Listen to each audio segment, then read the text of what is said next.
మంత్రాల పకీరు చెప్పే మాయ మంత్రం కథ కదే చంటోళ్లను భయపెట్టే భూచోడి కథ కదే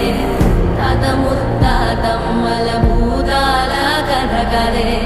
విక్రమాదిత్యుడు చెప్పిన వేదాళుడి కథ కదే దీపము నుండి దెయ్యం వచ్చే అల్లావుద్దీన్ కథ కాదే ఇది ముడత చర్మం ముసలి చెప్పే కథ